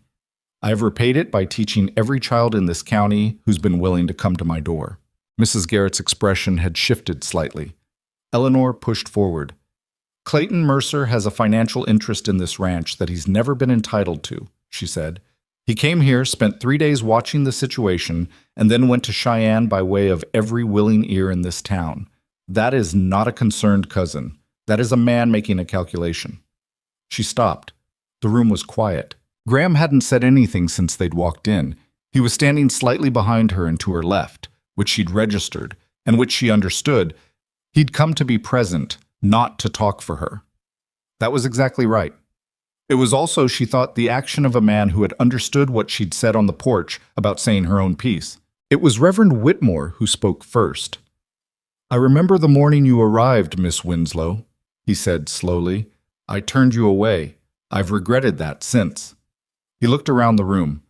This woman walked to every door in this town and was refused. Graham Mercer was the only person who helped her. I'd think carefully before deciding that act of decency is something to be suspicious of. Amos Prentice had been watching Eleanor with the expression of a man making up his mind. Now he said, "My niece Sarah has learned more arithmetic in 2 months than I managed to teach her in 2 years. That's a fact." He looked at Mrs. Garrett. "What has Clayton Mercer done for any child in this county?" Mrs. Garrett pressed her lips together. She looked at Eleanor. She looked at Graham. She put down the cloth she'd been examining and said carefully, "I may have spoken too quickly yesterday, after hearing things from someone I don't know well. It was not a full concession, but it was something." One of the men Eleanor didn't know by name said, "I rode past the Mercer place last week. Could hear piano through the walls and kids laughing." He shrugged. "Didn't sound like a scheme to me." The room shifted. Not dramatically. Rooms don't shift dramatically outside of stories. They shift the way opinions actually shift, slowly and with people hedging, leaving themselves exit routes in case they need to change their minds again. But it shifted. Graham stepped forward then, just one step, putting himself beside her rather than behind her. "I want to be clear about one thing," he said. His voice was quiet, which in Graham Mercer meant the opposite of what quiet means in most men. "Miss Winslow has earned her place in this town by her own work and her own character. She doesn't need me to vouch for her, and she's shown that this morning." He paused. "But I'll say this plain, that ranch is my mother's house. What's happened in it these last 2 months is the best thing that's happened in it in 2 years. And I won't have that pulled apart by someone who drove past it twice a year and never once stopped to ask if we were all right." Nobody said anything for a moment. Then Amos Prentice said, "You want coffee? Both of you? You've been standing in the cold." It wasn't a resolution. Eleanor knew that. Clayton Mercer was in Cheyenne and had said what he'd said, and some of it would stick the way mud sticks. Even after it dried and fell off, it left a shadow on the fabric. The town's opinion was not a thing you fixed in one conversation at Prentice's store. But riding back to the ranch in the wagon that afternoon, with the mountains going pink in the late light and the road still frozen under the wheels, Eleanor felt something she hadn't expected to feel. Not relief exactly, but the particular solidity of having stood on ground that held. Graham drove without talking for a mile. Then he said, "You didn't need me there." "No," she said, "but I'm glad you came anyway." He nodded, kept his eyes on the road. But something in him eased. She could feel it beside her on the bench, the way you feel weather changing before it fully changes. They were halfway back to the ranch when the sun finished setting and the temperature dropped sharply and the first star appeared above the line of mountains, cold and singular and very far away. Eleanor pulled her coat closer and thought about what Graham had said in the store. The best thing that's happened in it in 2 years. She thought about that for the rest of the drive. She was still thinking about it when they got back and he unhitched the wagon, and she went inside and put the fire up and stood in the middle of the warm room and looked at the piano and the lesson board and the chairs arranged in the space where the children sat 3 mornings a week. Outside, she heard the bunkhouse door close. Inside, the house was quiet in the way it was quiet now. Not the heavy, paused quiet of when she'd first arrived, but something fuller, something that had more in it. She sat down at the piano and played until the lamp burned low, and didn't think about Clayton Mercer at all. Clayton Mercer came back. Eleanor had thought he might. She'd told herself he might not, that the conversation at Prentice's store had been enough, that the town had heard what needed hearing, that a man in Denver with legitimate business interests wouldn't waste further time on a ranch that wasn't his. She'd told herself that with reasonable conviction for about 2 weeks, and then one morning in late February, a writer came from town with a message for Graham. And Graham read it at the kitchen table while Eleanor was clearing the breakfast things, and the look on his face when he set it down told her everything. "He's filed a formal complaint," Graham said, "with the county land office in Cheyenne." He put the paper flat on the table. "He's claiming the property disposition in my father's will was improper. He's got a lawyer. Eleanor sat down across from him. On what grounds? That my father wasn't of sound mind when he wrote it. His voice was even, but his hands weren't. He pressed them flat on the table like he was holding something down. My father was sharp as a tack until the day he died. Everyone in this county knew that. But Clayton was in Denver, and Clayton has a lawyer who's never been to Wyoming, and Clayton... He stopped. He's going to request a formal hearing before a county judge. When? 30 days. Eleanor looked at the paper without touching it. 30 days. A county judge from Cheyenne who would know nothing about this ranch or this family or what had and hadn't happened here. A lawyer who would know how to make an unusual domestic arrangement sound like whatever Clayton Mercer needed it to sound like. He's going to use me, she said, at the hearing. He's going to use the fact that I'm here as evidence of, what, mismanagement? Compromised judgment? Graham looked at her directly. Probably. She'd known it before she asked. She'd known it since the morning in Prentice's store when she'd seen exactly what Clayton was doing and how neatly it was constructed. The complaint about the will wasn't really about the will. It was about building a picture. A grieving rancher, isolated, making poor decisions. A strange woman installed in his dead mother's house. The family property being used in ways the family hadn't sanctioned. Put it in front of a judge who didn't know any of these people, and it became a story with a particular shape. I should leave, Eleanor said. The words cost her more than she'd expected. She said them and felt the cost of them and kept her face even. No, Graham said. He said it immediately, without hesitation, the way he said things when he'd already thought about them for a long time and arrived somewhere solid. That's what he wants. You leave, the house goes quiet again. I look like a man who made a mistake and corrected it. It validates everything he said. My being here is the thing he's using against you. My being alone out here for 2 years is what he's been waiting to use, Graham said. You didn't give him a weapon. You gave him a reason to finally do what he's been building toward since my father died. He picked up the letter and folded it. I'm not going to let him do this. She looked at him. He was looking at the folded letter, and there was something in his face she'd only seen pieces of before. The full version of the thing that had been coming through in glimpses all winter. A man who'd been patient for a long time and had found the limit of it. What are we going to do? She said. Not what are you going to do, we. She said it naturally and meant it, and saw him register it. I'm going to write to the county judge first, he said. I know who it'll be. Judge Harlan Voss out of Cheyenne. Fair man, from what I've heard. I'm going to write to him directly and ask for the hearing to be held here. In Caldwell Crossing. Not Cheyenne. He looked up. If it's in Cheyenne, it's a legal proceeding in a room full of people who don't know any of us. If it's here, it's a conversation among people who've known this family for 30 years. Will he agree to that? I'm going to write to Charles Whitfield and James Hartley and Amos Prentice and ask them to add their names to the request, Graham said. Whitfield's land holdings give him standing with the county. If 3 of the most established men in the area request a local hearing, Voss will accommodate it. He paused. It's a long shot, but it's better than Cheyenne. Eleanor thought about it. Who else knows about this? The complaint? By tomorrow? Everyone. She nodded slowly. She thought about the children. Billy doing long division at the kitchen table, Margaret's careful handwriting across her slate, Daniel, who'd come in suspicious and left in love with numbers. She thought about Clara Hartley, who'd brought preserved plums and stayed for supper and washed dishes, and become, quietly, the closest thing to a friend Eleanor had made since Philadelphia. She thought about Reverend Whitmore saying, I remember the morning you arrived, Miss Winslow. I regretted that since. She thought about the piano. I'm going to clean out that piano bench, she said. Graham looked at her. What? Your mother's piano bench, the storage compartment underneath the seat. She'd noticed it the first week. The bench lifted to reveal a shallow storage space, the kind where families kept sheet music. She'd been using the top of it to store her own music, but she'd never opened the compartment. It hadn't felt like hers to open. I've been leaving it. I shouldn't have been leaving it. If there's sheet music in there, we should know about it. And I need something to do with my hands while I think. He looked at her for a moment with an expression she couldn't entirely read, part puzzled, part something else. All right, he said. She went to the piano bench after he left to start his letters, and she lifted the lid. There was sheet music. A stack of it, well organized, the way a person organizes something they return to regularly. Chopin, a Schubert sonata, 2 hymns, some popular songs from the 1860s that had been copied out by hand in a careful feminine script.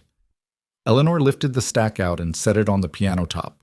Beneath the sheet music was a folded piece of paper, not old, not ancient, not yellow, but older than the sheet music.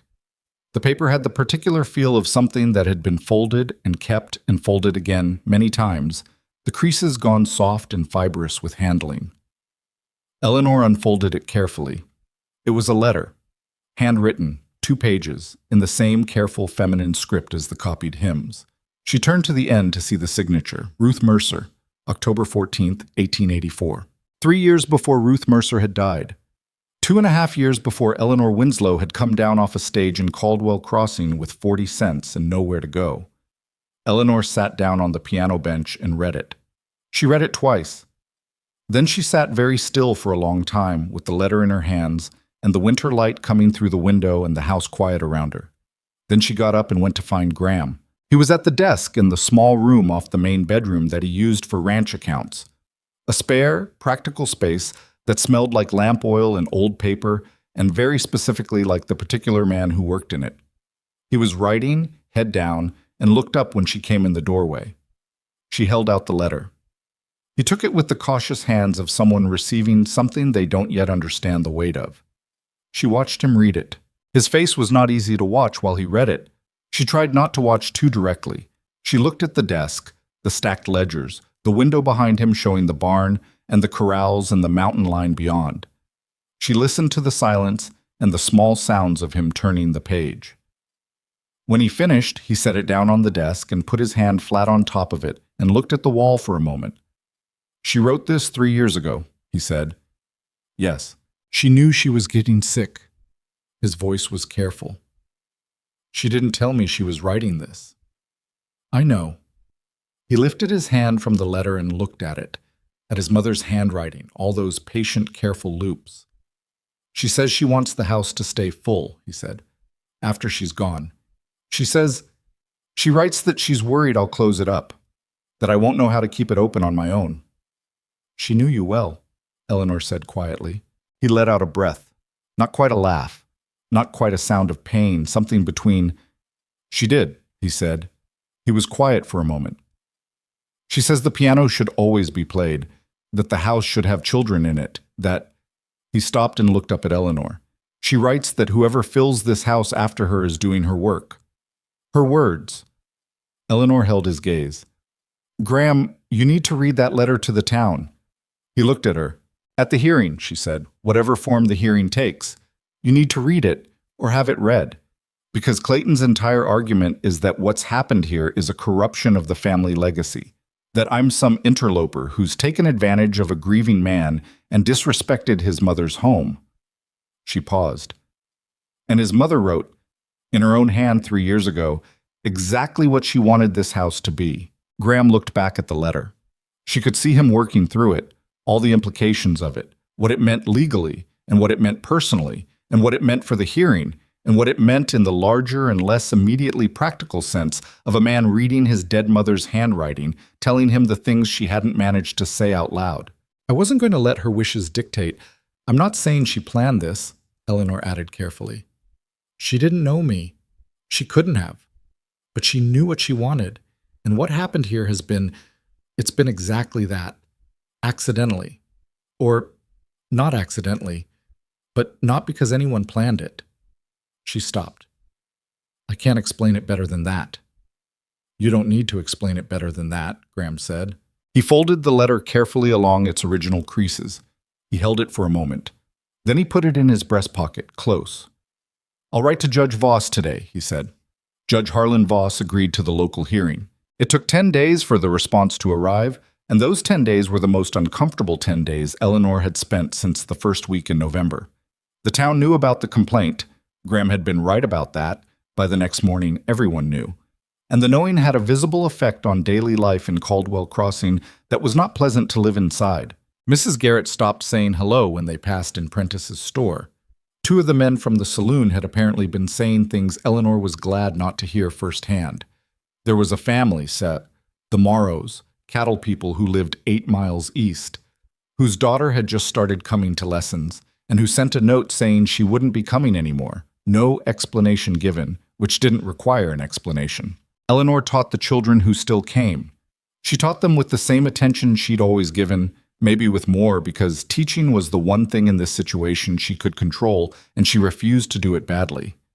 Billy read to her from his book one morning and read a full page without hesitation, and she sat across the table from him and felt something so fierce and so protective she had to look at the window for a moment. She played the piano every night. She played it more than she needed to. It had become something she couldn't fully account for. Not just comfort, not just habit, but a way of saying something she didn't have other words for. And Graham kept coming in, kept sitting at the kitchen table with his coffee, kept being present in the way he was present, which was solid and specific and not trying to be anything more than what it was. One night she stopped in the middle of a piece and said to the room, he was in the kitchen, she could hear him. "Are you scared about the hearing?" A pause. "Yes," he said. Not, "I'm concerned" or "I'm uncertain." Yes. She appreciated the plainness of it. "Me too," she said. She started playing again. The hearing was set for the 3rd Saturday of March at the Whitfield House, which was the largest private space in the county, and had been offered by Charles Whitfield with a firm directness that Eleanor suspected cost him some political capital, and that she was grateful for. Clayton arrived the day before with his lawyer, a thin man from Cheyenne named Aldous Carr, who had careful eyes and the neutral effect of someone who'd learned not to have opinions about his client's business. They stayed at Mrs. Halloway's boarding house, and Eleanor heard from Clara that Clayton had been in the saloon Thursday evening working the room with his easy charm, buying rounds, making the kind of conversation that builds a certain kind of goodwill that has nothing to do with merit. Graham ate supper at the house the night before the hearing. They didn't talk about it much. They talked about the cattle and about Billy Hartley's reading and about whether the creek would flood in the spring thaw the way it had 3 years ago. Normal things. The conversation of two people who are frightened about the same thing and have agreed without discussing it to hold the fear at arm's length until morning. At the door, getting his coat, Graham said, "Whatever happens tomorrow," and stopped. Eleanor looked at him. "What?" He shook his head slightly. "I just want to say that I don't regret any of it. Not the first night, not any of it." He held her gaze. "Whatever the judge decides about the property, I want you to know that." She looked at him standing in the doorway of his mother's house, coat half on, dark eyes tired and serious and entirely without pretense, and felt something she'd been feeling for months in pieces and which was, in this moment, suddenly whole. "Graham," she said, "nothing is going to happen to this ranch." He nodded once. He went out. She stood in the closed doorway for a moment and then went to the piano and played until midnight and didn't let herself think about what-ifs, because what-ifs were a kind of poison, and she'd spent enough of her life being poisoned by them. The Whitfield house on Saturday morning was full before 9 o'clock. Eleanor hadn't expected it. She'd imagined a small formal proceeding, Judge Voss behind a table, Graham and Clayton on either side, the lawyer in his careful neutrality. What she found when Graham drove them in from the ranch was 30 people in Charles Whitfield's front room and another dozen standing outside in the cold because there wasn't space, and the noise of a gathering that had opinions and wasn't keeping them private. Judge Harlan Voss was a compact man of around 60, with the specific patience of someone who has spent decades listening to people argue about land and has retained his respect for the process, if not always his faith in the people using it. He called the room to order with a voice that was entirely adequate for the purpose, without being loud about it, which Eleanor respected. Clayton sat to the judge's right with Aldous Carr beside him, a stack of papers between them. Clayton's face was composed and pleasant and gave nothing away, which was its own kind of information. Graham sat to the left, Eleanor beside him, which he hadn't asked her to do and she'd done anyway. Carr presented Clayton's case first. He was good at it, efficient and clear, no wasted words, the kind of presentation that sounds reasonable until you start examining the assumptions underneath it. The core of it was the will, which Carr described as having been executed under circumstances that, he argued, suggested the elder Mercer had been subject to undue pressure from his son. He cited the fact that Clayton, as the elder Mercer's nephew, and also an experienced businessman, had reasonable expectation of some share in the family property. He was careful and he was thorough and he was building towards something. Then he said, furthermore, the current irregular domestic situation at the ranch property demonstrates a pattern of compromised judgment that Mr. Carr, Judge Voss said without inflection. Your Honor, I'd like to hear from Graham Mercer before we proceed further in that direction. Graham stood up. He wasn't a man who was comfortable speaking in public. Eleanor knew this, had seen it in the careful way he said things when he had to say them in front of more than one person. He wasn't a speech maker. He wasn't Clayton, who could work a room like a man playing an instrument. He was something else. He said, plainly and in order, the facts of the situation. His father's condition in the last year of his life, which he described without sentiment but with precision. Names of men who'd known him, specific conversations. The particular clarity of a rancher who'd worked his own land until 6 weeks before he died. The will and its straightforward language. 2 years of running the ranch alone after his mother passed. The afternoon he'd found Eleanor on the street in November. He told that story without flourish. Just what had happened, in sequence, starting with the stage and ending with the lessons 3 times a week, and the piano being played again, and Margaret Cole saying she thought she knew what a real home felt like. The room was quiet in a way that rooms get quiet when they're deciding something. Then Graham reached into his breast pocket and took out the folded letter. My mother wrote this in October of 1884, he said. I found it last month. I want to read part of it. He unfolded it. Eleanor watched his hands, steady, which told her what it cost to make them steady. He read the part about the house, about Ruth Mercer's wish that after she was gone, it would stay full of music and of children and of people who needed a place to land. He read the line about the piano. The piano is not an instrument. It is the sound of this family being alive. And if it goes silent after I am gone, then something essential has gone with it. He read the last paragraph, in which Ruth Mercer wrote that she trusted her son to know the difference between protecting a place and imprisoning it. He folded the letter. Clayton, Eleanor noticed, was looking at his hands. Carr made an attempt to argue that the letter was not a legal document, and therefore not relevant to the question of the will, which was technically true, and which fell into the particular silence of a room that has already made up its mind about what matters and what doesn't. Judge Voss said, Mr. Carr, I've reviewed the will. It is clear, it is properly executed, and I find no grounds to challenge it on the basis you've presented. The disposition of the Mercer property stands as written. He looked at Clayton. Mr. Mercer, I understand family situations are complicated, but what I've heard this morning doesn't give me legal grounds to disturb an unambiguous document. He paused. I'd advise focusing your energies elsewhere. Clayton nodded once. His face was still composed. She wondered what it cost him. The room exhaled.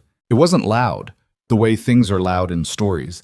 It was just people breathing again, and a few conversations starting up, and Amos Prentice saying something to the man next to him that made the man nod, and Clara Hartley catching Eleanor's eye from across the room with an expression that Eleanor had to look away from quickly because she was not going to cry in front of 30 people and a county judge. She was not. She looked at Graham instead. He was still standing, the letter still in his hand, and he was looking at her with an expression that was new, not the careful managing of the thing that had been building between them all winter, but the thing itself, uncovered, too recent to be organized into something presentable. She held his gaze for a moment. She felt the room around them, all those people, all that noise. Later, she would remember this as the moment. Not the kiss, not the spring wedding, not any of the things that came after. This moment, the two of them looking at each other across a crowded room, both of them still a little frightened, neither of them looking away. Outside, through the Whitfield windows, the March sky was doing something interesting. The particular blue that comes when winter is losing its argument with spring, not giving up yet, but no longer entirely winning. The cottonwood trees along the creek were still bare, but Eleanor, who had been watching them, had seen the first red swelling at the tips of the branches that meant buds were coming. The house would need those windows open soon. She thought about that. She thought about what it would sound like, piano music going out through open windows and warm air. Graham touched her arm, just briefly, just enough, and said, "Let's go home." And she thought, yes. All right, let's go home. They didn't talk much on the drive back from the Whitfield place. The road home was the same frozen ruts it had always been. The mountains the same impossible white against the March sky. But something had shifted in the air between them on the wagon bench. Something that had been building all winter and had finally, in that crowded room, stopped pretending it wasn't there. Graham drove. Eleanor sat beside him with her hands in her lap and watched the cottonwood trees along the creek go past. Those bare branches with their small red-tipped buds that had been there for 2 weeks now, getting more insistent by the day. Neither of them spoke for the first mile. It wasn't uncomfortable. It was the silence of two people who have just survived something together and need a moment before they figure out what comes next. Finally, Eleanor said, "It's over." "Yes," Graham said. "Clayton won't try again." Graham was quiet for a moment. "No, he's not stupid. He spent money on car and lost in front of 30 people. He won't throw good money after bad." He paused. "That's how Clayton thinks about things, in terms of what's worth the investment." "Unlike some people," Eleanor said. He glanced at her sideways. There was something in his face, the beginning of something that was going to be difficult for him to say and that he was gathering himself toward. She waited. She'd learned to wait for him. "I need to say something," he said, "and I want to say it before we get back to the house, because once we're back, I'll find a reason to go check on the cattle or repair something, and I'll talk myself out of it." "All right," she said. He kept his eyes on the road. "When I stopped that afternoon in November, when I saw you on that street, I didn't do it because I had some plan. I didn't even do it because I'm particularly a good person. I did it because it was cold, and you looked like someone who had been refused enough times that day that one more refusal was going to do something permanent to you." He paused. "I know that feeling, from after my mother died, when you just need one person to stop." Eleanor was very still. "So I stopped," he said, "and I told myself it was just practical, that anyone decent would have done it. And then you came into the house and played the piano, and I stood out in the cold like an idiot for an hour, and I thought—" He stopped, repositioned. "I thought, I am in serious trouble." "Graham?" Eleanor said softly. "I'm not finished," he said. Not sharp, just warning her that he'd lose his nerve if she interrupted. "The thing I need to say is this. I gave you the house because it was the right thing to do. I know that. But somewhere in November or December, I don't know exactly when, it stopped being about doing the right thing and started being about—" He paused for long enough that the wagon rolled another 20 feet. "It started being about not wanting to imagine what this place would go back to being if you left." The horse walked. The frozen road cracked quietly under the wheels. "I'm not asking you to stay because of the house," he said, "or the lessons, or the piano, or anything that has to do with the arrangement we made. I'm asking you to stay because—" He finally looked at her, briefly, then back to the road. "Because you are the most capable and the most real person I have met in a very long time. And because I have been alone for 2 years and I didn't understand what that was doing to me until it started to change." Eleanor looked at him, the side of his face, the jaw that was slightly set with the effort of this, the hands on the reins that were steadier than they had any right to be given what he was saying. She thought about Philadelphia and all that had come before it. She thought about the marriage that had lasted 3 years and ended with her packing her things into a trunk in a bedroom that had never felt like hers. She thought about the way she'd gotten careful after that, carefully practical, carefully independent, carefully unattached to any place or any person in a way that could hurt her when it was taken away. She'd come to Wyoming alone, and she'd intended to leave Wyoming alone, and she'd spent the whole winter telling herself that what was happening in this house was gratitude and proximity, and not something she ought to want. She'd been lying to herself for months. "I played every piece of music for you," she said, "every single night. I told myself I was playing because the house needed it, because your mother had wanted it." She looked at her hands. "I knew by December that I was playing for you." The wagon stopped. She looked up and realized they'd reached the ranch gate, and Graham had pulled up the horse without apparently meaning to. Or maybe he had meant to, because he turned on the bench and looked at her with an expression that was open in a way she'd never quite seen from him, unguarded, the careful managing of it gone. "I'm not a simple man to be with," he said. "I know that. I don't talk enough, and I spend too much time in the barn, and I've never been. I don't do things in normal ways." "Graham," Eleanor said, "you gave a stranger your house and slept in a bunkhouse in February. I'm aware that normal isn't your primary mode. Something crossed his face that was almost a laugh. No, he said. I suppose not. I'm not simple either, she said. I've been married before and it failed, and I made it fail in some ways, and in some ways it was going to fail regardless of what I did. I have opinions about things, and I will not stop having them because it's inconvenient. She paused. I will not be managed. I haven't tried to manage you once, he said, with mild dignity. I know. That's partly why we're having this conversation. He looked at her. She looked at him. The horse made a sound of mild impatience about standing at the gate in the cold. I'd like you to stay, Graham said. Not in the arrangement. I mean, permanently. As my wife, if that's something you'd want. He said it with the careful plainness of a man who has chosen precision over poetry because he doesn't trust himself with poetry and knows precision is what he can actually deliver. I'm asking because I want to, not because it would help anything or solve anything or look right to anyone in town. I'm asking because every morning you're in that house, I feel like I can stand up straight. Eleanor was quiet for a moment, a real moment. Not hesitation, but the particular stillness of receiving something that is larger than you expected and need a second to hold. Yes, she said, simply. The same way he'd said yes when she'd asked if he was scared. He nodded. He was quiet for a moment. Then he said, All right, and clicked to the horse and drove them through the gate and up to the house. They were not people who kissed dramatically in front of open gates. They were people who went inside and made coffee and sat at the kitchen table and talked for 3 hours about what they were actually doing. Practical things, real things, what the arrangement would look like and what she'd want to keep of her independence and how the lessons would work going forward and what it meant for the bunkhouse now that it could presumably go back to being a bunkhouse. They talked the way people talk when they're taking something seriously. At some point, Eleanor said, I want to write to my sister in Baltimore. She'll think I've lost my mind. Will she be right? Eleanor considered it. Probably somewhat, she said. But she lost her mind over James 12 years ago and it worked out, so I think she'll understand. Graham said, I should tell Clara before she hears it from someone else. She'll be insufferable about having seen it coming. She absolutely saw it coming, Eleanor said. She told me you were complicated in October in a tone of voice that very clearly meant be patient with this one. It'll be worth it. Graham looked briefly mortified. She said that. Not in so many words, but yes. He shook his head slowly.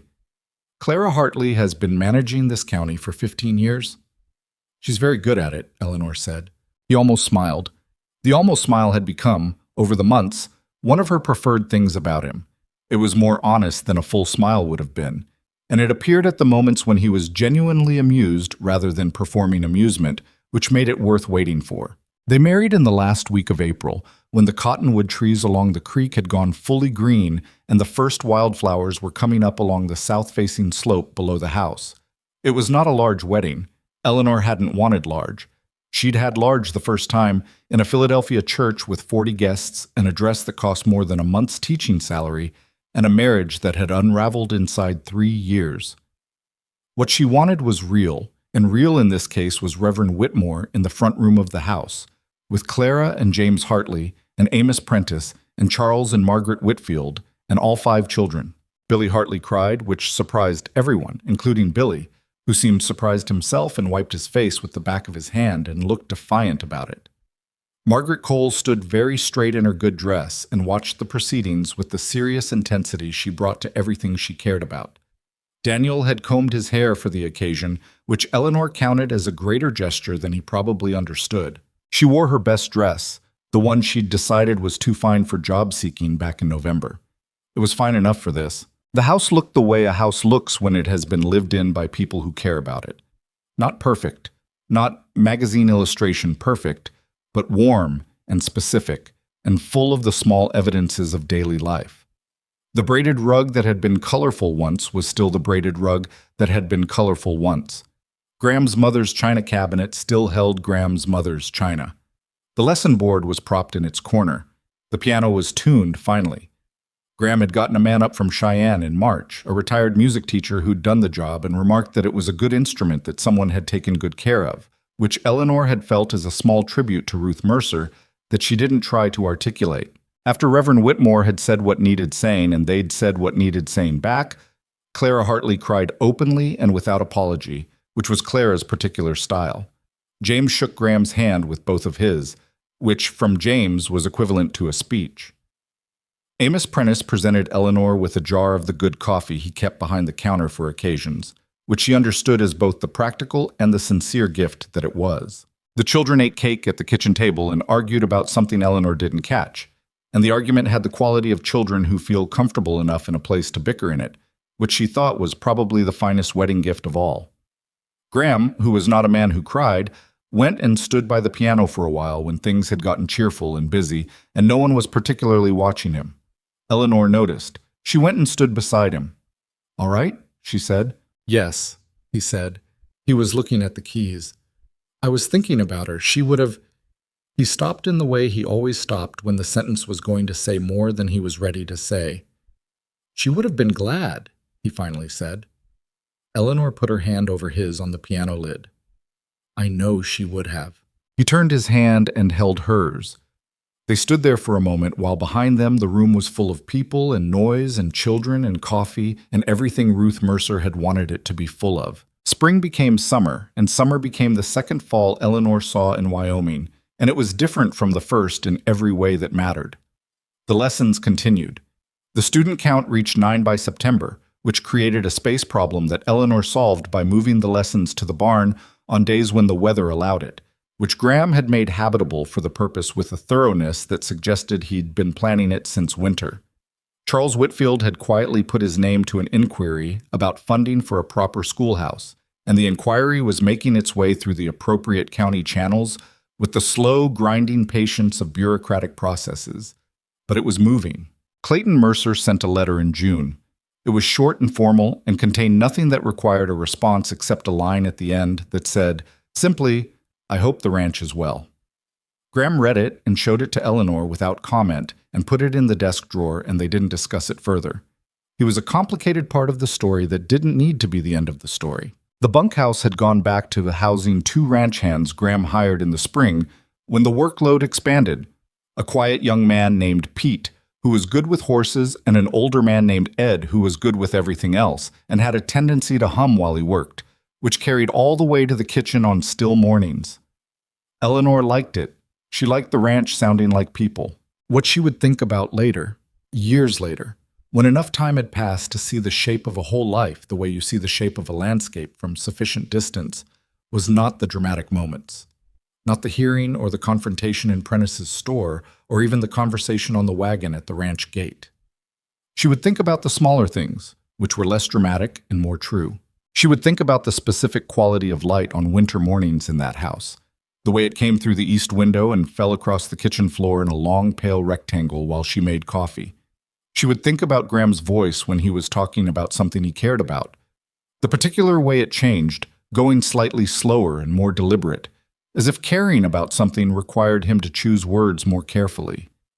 She would think about Billy Hartley the morning he read a full chapter of a novel without stopping, the way he looked up at the end with an expression she had no word for except arrived. She would think about the piano, about what it had meant those months, to have something she could say things through that she didn't have other words for. She'd been playing music since she was 6 years old, and she'd always loved it, but she'd never understood until that winter in Wyoming that music in a house is not decoration. It is a form of communication between a house and the people in it, and between people who can't always say the thing directly and so say it sideways, through the notes, hoping the other person is listening. Graham had been listening. That was the thing she came back to. All those evenings she'd played in the lamplight with the snow outside and him in the bunkhouse 20 yards away. He'd been listening with the full and patient attention he brought to everything that mattered to him. She'd felt heard before she'd known she was speaking. That was, she thought, not a small thing. In fact, she'd come to understand it was the most important thing. Not grand gestures, not declarations, not even the extraordinary act of giving away your house to a stranger in a snowstorm, though that too had counted for something. What sustained a life together was the quality of attention, whether someone actually listened, whether they were present for the ordinary Tuesday of your existence, and not just the occasions that announced themselves as significant. Graham Mercer was present for Tuesdays. He had been from the first morning when he'd left firewood by the kitchen stove before she woke up, and he continued to be imperfectly and sometimes irritatingly. He had moods, real ones, the kind that descended without warning and lasted 2 or 3 days and couldn't be talked out of or reasoned with and simply had to be waited for. He went quiet when he should have said something, and occasionally said something when quiet would have served better. He had strong opinions about fence construction that Eleanor found completely uninteresting, and he was aware she found them uninteresting and told her about the fence anyway, because it was important to him and he'd decided she was someone he could tell things to. She was not without her own failings, which she tried to see with the same clarity. She was sometimes impatient with him in ways that were unfair. She had a tendency to decide she knew the right answer before he'd finished explaining the problem, which was a leftover habit from years of being on her own and having to be right quickly or suffer the consequences. She had bad weeks where Philadelphia and everything that had gone wrong there resurfaced in ways she didn't fully understand and couldn't quite explain, and during those weeks she was not easy to be around. Graham weathered them with the stoic patience that was his nature and didn't press, which was exactly right and occasionally drove her crazy because sometimes she wanted to be pressed. Real life. The imperfect, unsmooth texture of two people building something together and figuring out the flaws in each other and deciding to stay anyway. The schoolhouse was approved and funded in the spring of Eleanor's second year in Wyoming and built that summer on a plot of land at the edge of town that Amos Prentice had been holding for the purpose in what he described as an act of optimism and what Eleanor suspected was an act of very patient faith in whoever eventually showed up to need it. It was a single room, well built, with 4 windows and a proper stove, and a small cloakroom for winter coats and boots. It was, by any objective measure, a modest building. Eleanor stood in it the afternoon it was finished and thought it was the most beautiful room she'd ever been in. She had 12 students by September, 14 by November. Thomas Whitfield, who was 14 and had long outpaced the basic curriculum, became her unofficial assistant, running arithmetic drills with the younger children while Eleanor worked with the older ones on reading and composition. His father came to watch a lesson one afternoon in October and left without saying anything. But the next morning there was a new box of chalk and a proper eraser on Eleanor's desk with no note attached, which was Charles Whitfield's version of a standing ovation. Billy Hartley could read anything. He could read anything, and he read everything he could get his hands on, which in Caldwell Crossing was limited. So Eleanor started ordering books from a publisher in Chicago who sold to schools at discount. And the books arrived wrapped in brown paper, and Billy treated each one with the reverence of something genuinely sacred. He read to his mother every night, Clara reported, which had led Clara to start her own private reading education at the age of 31, which she described as embarrassing, and Eleanor described as the best thing she'd heard all year. The ranch in those years was the thing Ruth Mercer had written about in her letter from her piano bench in October of 1884. Not ideally, not without friction or difficulty, not like something out of a story that has been polished into pleasantness. More like a house that knew what it was for, that understood its own purpose.